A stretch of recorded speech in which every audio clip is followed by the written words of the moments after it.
رجالتنا عاملين ايه؟ يا رب تكونوا كويسين. يعني لما باجي اصور من المكان ده او من الاوضه بتاعتي دي ليها راحه مختلفه.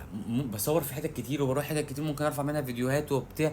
بس اوضتي وبحس ان انا قاعد براحتي، بتكلم مع اخواتي، فالدنيا بتبقى اريح. الفيديو ببقى بتكلم فيه براحتي. يلا عايزين نبتدي الفيديو دوت، لان الفيديو ده طويل شويه. الفيديو ده عايزين نتكلم فيه على اكتر من حاجه. الحاجه الاولانيه اللي عايز اتكلم فيها فيديو صفحه كاس العالم الرسمية نزلت النهاردة يعني بوست لشيكابالا وشبهت الموضوع باللعيب الشارع. انت اصلا فاهم يعني ايه الواد ده لما بيبقى واد لعيب قوي بتقول الواد ده لعيب شوارع. هو لعيب الشوارع ده كل اللي بيلعبوا كوره فاهمين ان لعيب الشوارع ده ما فيش زيه، ما فيش احسن منه. فاللي كانوا فاكرين ما يعرفوش عننا حاجه ولا يعرفوا ايه الزمالك ولا دول يعني بيهنوا شيكابالا لاعب جوه مؤسسه الزمالك. ف بجد يا شيكا، يعني بجد مش عارفين نقول لك ايه، والناس كلها زعلانه والناس كلها متضايقه، وانا واحد من الناس كنت بطالب انك يعني تعتزل. بس فعلا الموضوع تقيل وموضوع صعب. زي ما قلت لك قبل كده اتمنى لك الخير. نيجي بقى لتاني حاجه، وهي الحاجه اللي عجباني قوي. الحاجه اللي عجباني قوي اللي النهارده لمستها من جون ادوارد. النهارده تقريبا كانت التمرينه الاولانيه للعيبه او نزولهم، فكان في صوره منتشره لفتوح وعواد. بص جمال التيشيرت وعلامه نايك عليها، لا بص صوت الحلاوه، شكلها شيك قوي. واقسم الموضوع ممكن يقول لك ايه انت لا مش تفاهه. الموضوع برستيج وايمج، الاتنين مكملين، التلاتة مكملين بعض. الايمج والبرستيج هو عايزين الزمالك. ما كانش ينفع يعني انا بص لابس تيمبو وفي معرفش بوم وكان في معرفش زت وكان في كل ده مش ما يليقش بده، ما يليقش بده، ما يليقش بالزمالك. فشكل التيشيرت شيك قوي، التيشيرت شكله حلو. جون ادوارد الفترة اللي فاتت دي شغال شغل حلو قوي قوي قوي قوي. سامع اللي دونجا ماشي، وسامع اللي فيه صفقات تبادلية داخل فيها الزناري ومصطفى شلبي مع البنك الاهلي، وسامع اللي فيه ناس كويسة جاية.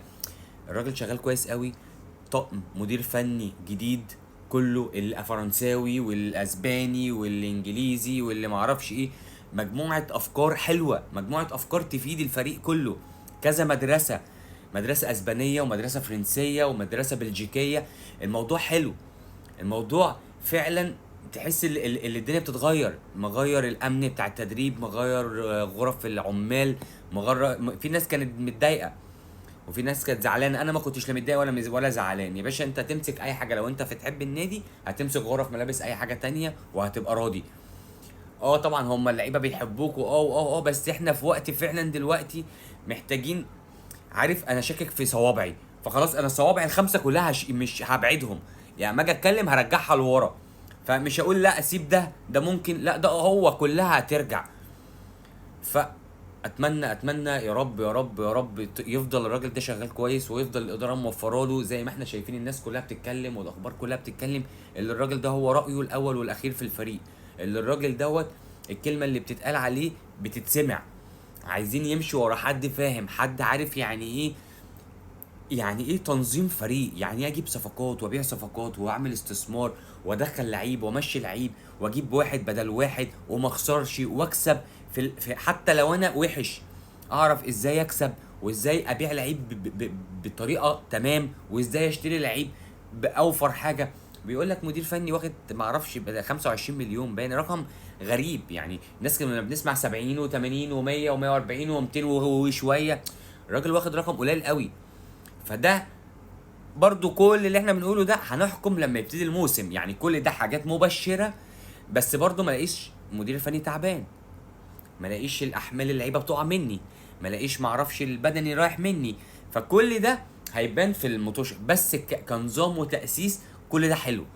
ناقص الناس دي بقى تشتغل ونشوف شغلها بعينينا، نشوف صفقات، نشوف شغل في ملعب، نشوف خطة، نشوف تشكيل كويس، نشوف بقى زمالك جديد، زمالك بيلمع حاجة مختلفة عن اللي احنا كنا بنشوفه. فنتمنى لكم الخير طبعا طبعا طبعا، وفي ظهركم طبعا طبعا، يعني ما فيهاش نقاش. وان شاء الله يعني نبتدي موسم يبقى كويس. احنا صحيح لسه الموسم قدامه شويه بتاع شهر ولا حاجه تقريبا، نبتدي تقريبا 4 اغسطس حاجه كده.